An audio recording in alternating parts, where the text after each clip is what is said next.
these episodes are stringing together perfectly, and we picked up right where we left off with episode 6 going forwards here. Like, it has not slowed down, but in a good way.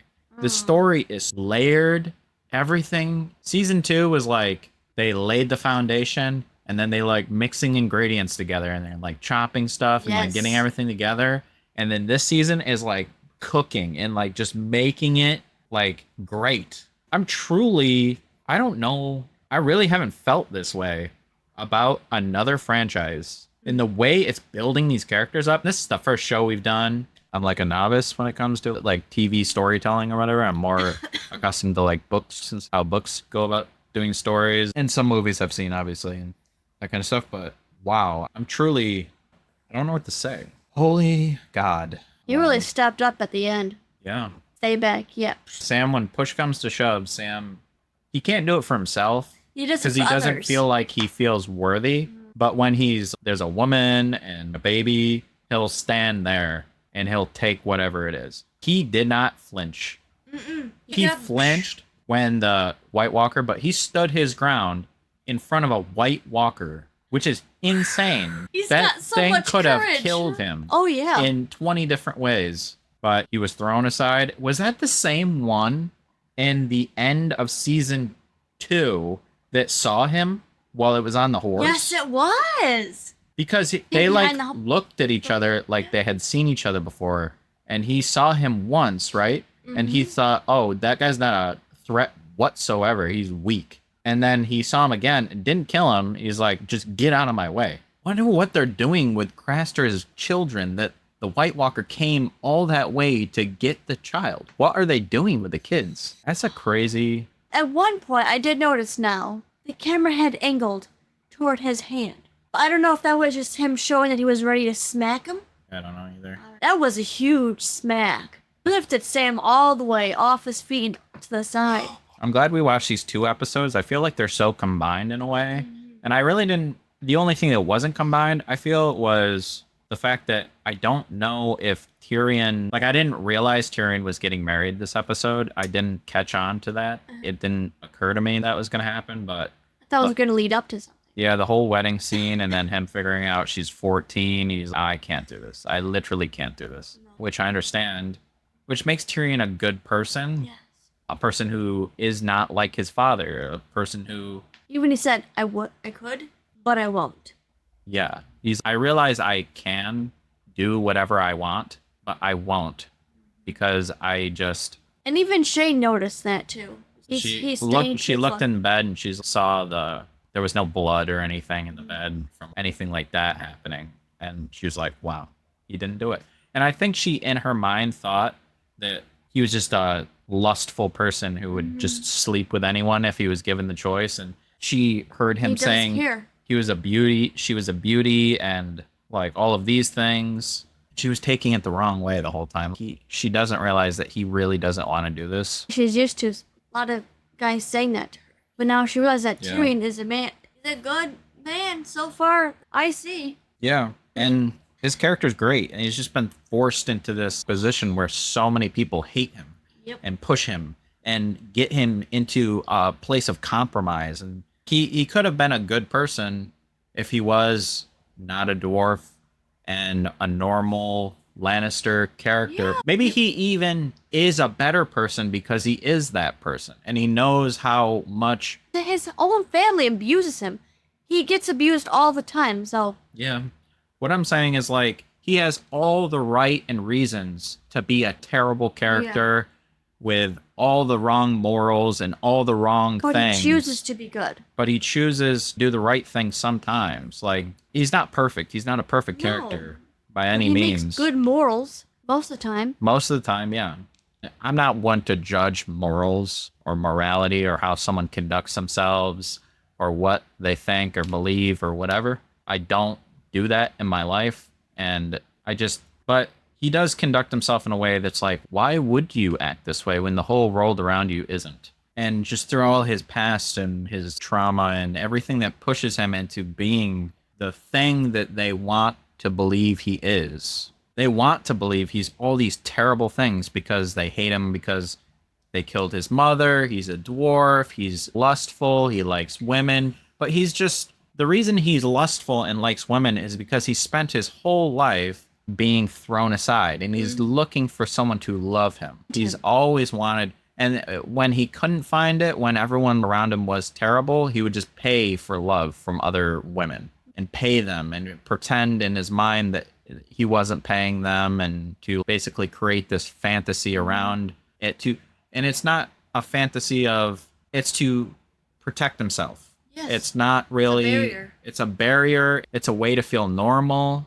It's a way to feel wanted. It's a way to feel enough, because his whole family is just thrown all of this on him. In an alternate reality, he could be a terrible character who submits to all of the ideas of what people think he is. But I really like that character. He is really, at least in the show, he's great. And Daenerys is one of my favorite characters now. She's so strong.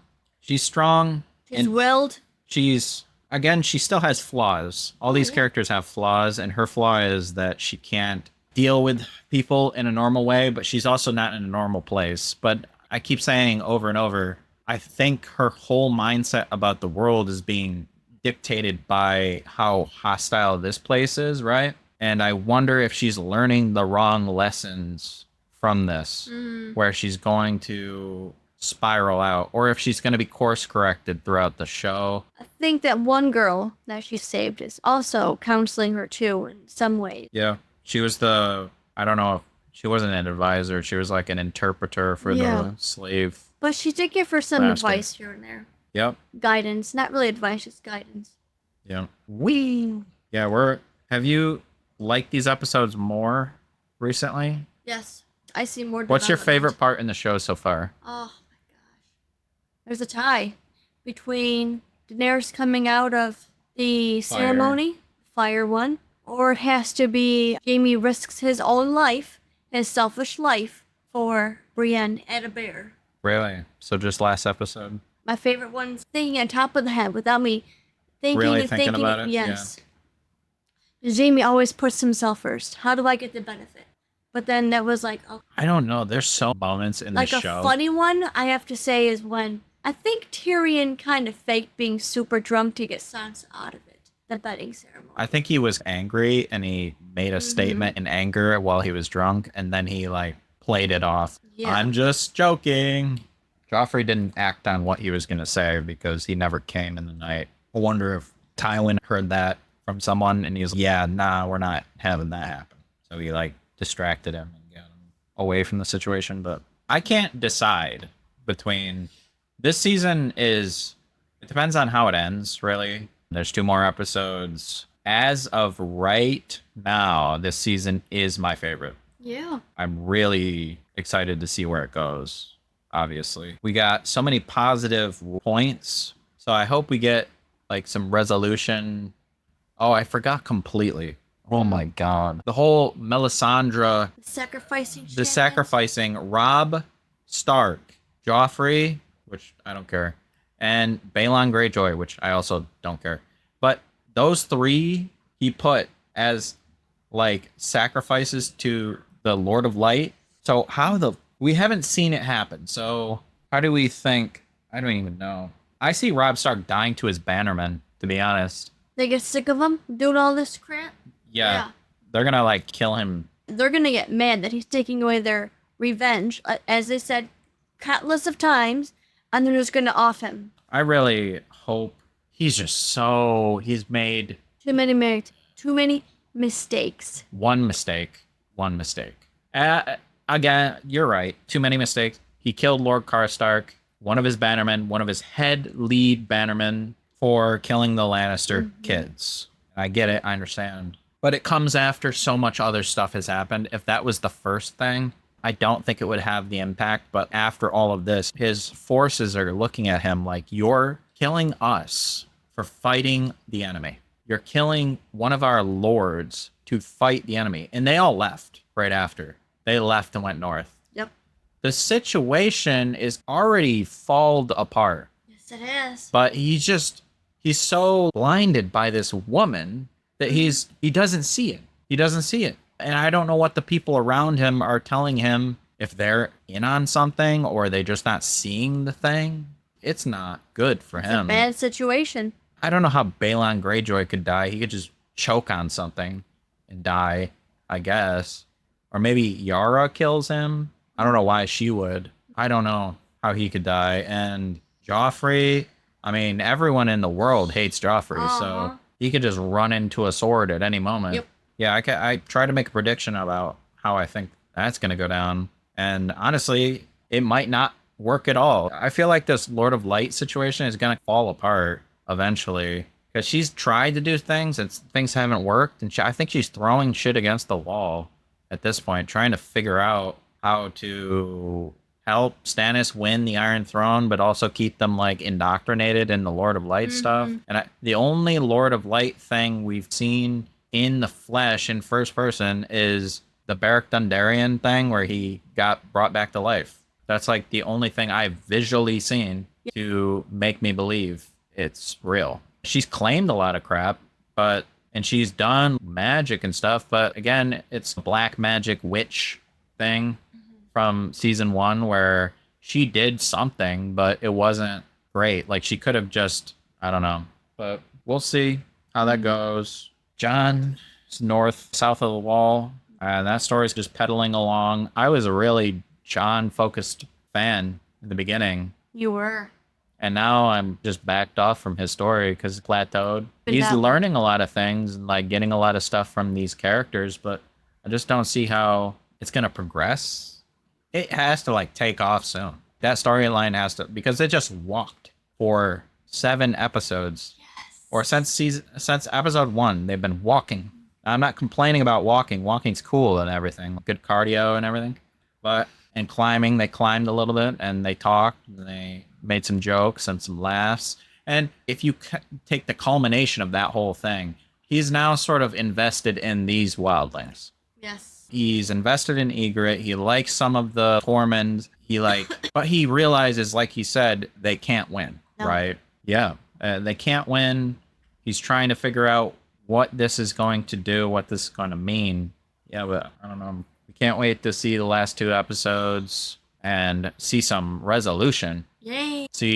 Because, okay, if we go back to season 1, episode 9, was the season finale-ish of things where Ned Stark was killed. That was terrible. Season 1, and then season 2 was the Battle of Blackwater with the siege and Tyrion getting cut and Tyrion becoming a leader, but then being taken back in season 3. What big thing really could happen in this episode? All of those people that they said could die. I don't know why Balon Greyjoy. Joffrey dying would be insane. If he dies in this next episode, he's too protected. He is protected. He's far too protected.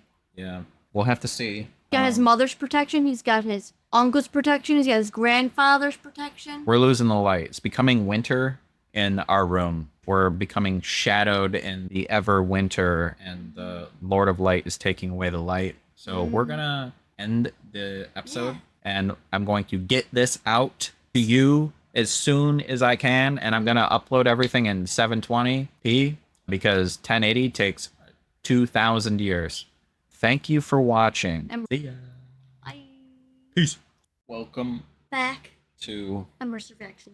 And today is the season finale of Game of Thrones. Yes, it is. And we're going to slow roll for you long watchers, you watch-alongers, and you extended reaction. We're going to take our time, go over some things before the episode that someone wanted us to see, and that we talked to people on the Discord. The first thing we're going to do is we're going to listen to some songs from the world.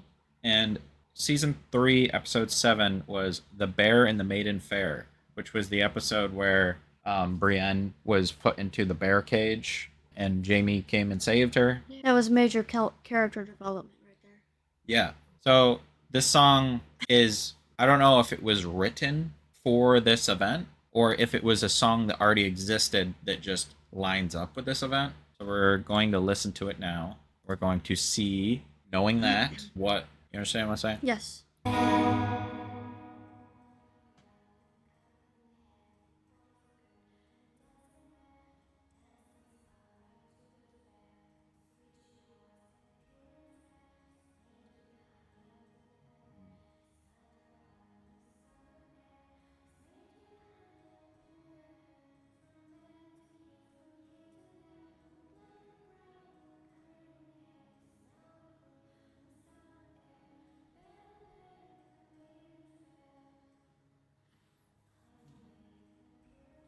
That's interesting. It definitely, it's like a, what's that called? Almost like a nursery rhyme Yeah. kind of story. And the bear and the maiden fair, which is a play on words too, because in the song they're at a fair. Yeah.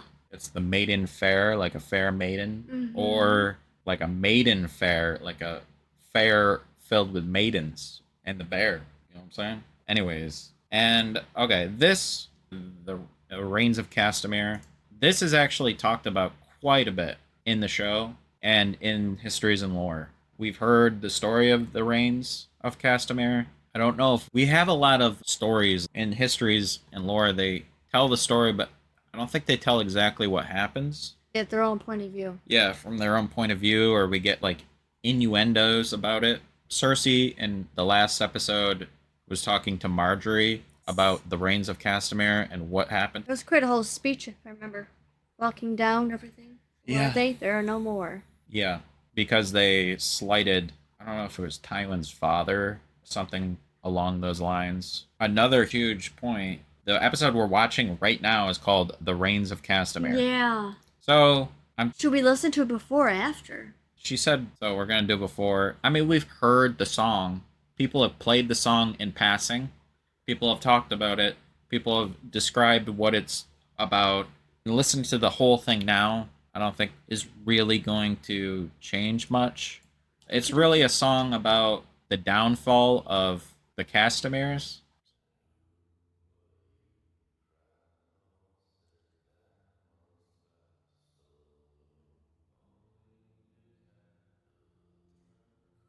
Okay, so this first verse, I saw that the Castamere house has a red lion and the Lannister house has a gold lion. They were like in the Westerlands, two houses that feuded. I don't know the whole story, but from what I've put together, they were against each other, and the Castameres kind of, with Tywin's father, were like, "Why should we bow to you?" And in histories and lore, he said that his father let the nobles openly mock him in court. So that's alluding to that. Who are you? The proud lord said that I should bow so low. Basically, the whole like mocking him because he is their lord. You have to abide by your lord. But they became so emboldened to mock him that. So I'm understanding the song. This is basically what I'm telling you.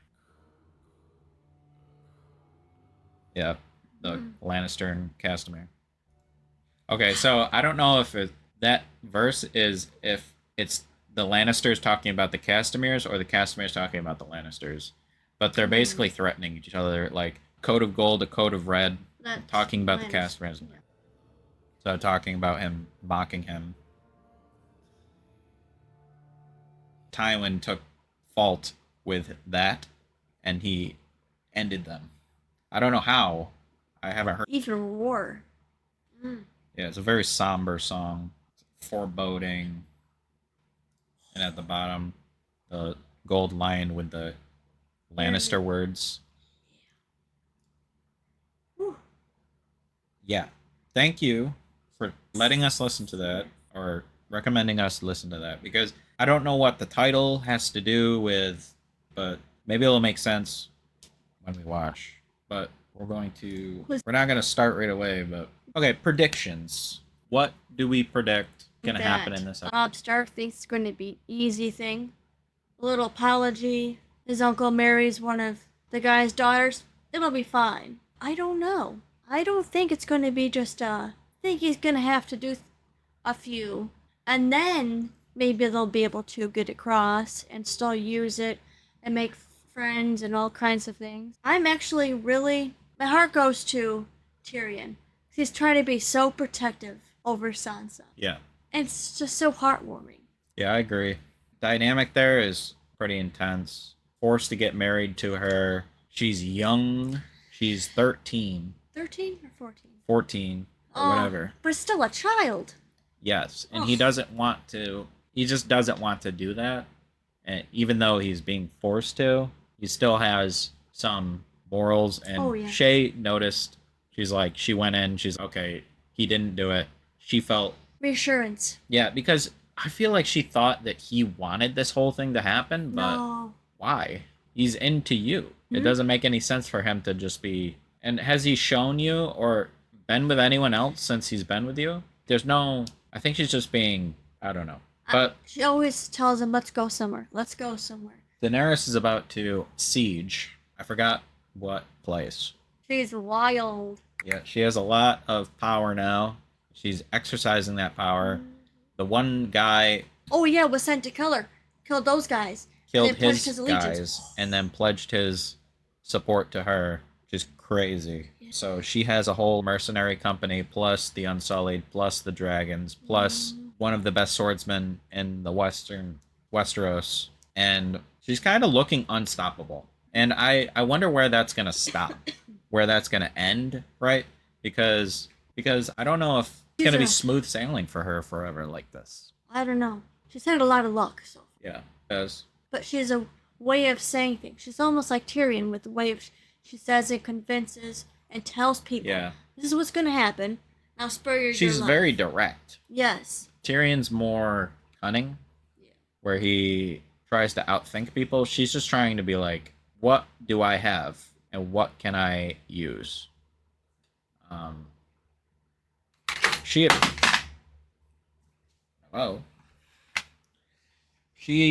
is moving all in the right direction. My only point is like, where does it stop? Where does it end?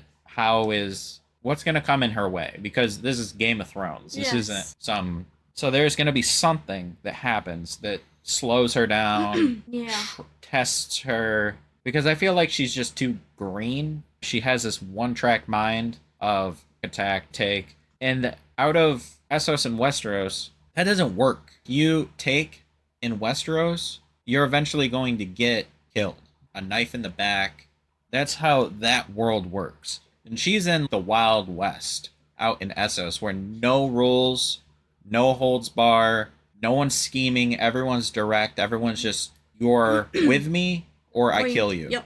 And yeah, I'm wondering when she's going to hit a roadblock at this point, or something to teach her a lesson of some kind. So because she's learning how to do things in an Essos way, but it's not going to translate. She has dragons. Yeah, but I don't know how big the dragons are going to get, if they're going to be able to fight when she gets there, but I had really hoped for, I forgot his name. He is being tortured right now. Oh. That guy. He is in the hands of a crazy person. His name. God dang. How can I not think of his name? Theon. Theon. Yes. Oh, gosh. I said that Theon deserved all the punishments he got, but I feel a little bit bad for him right now. Yeah.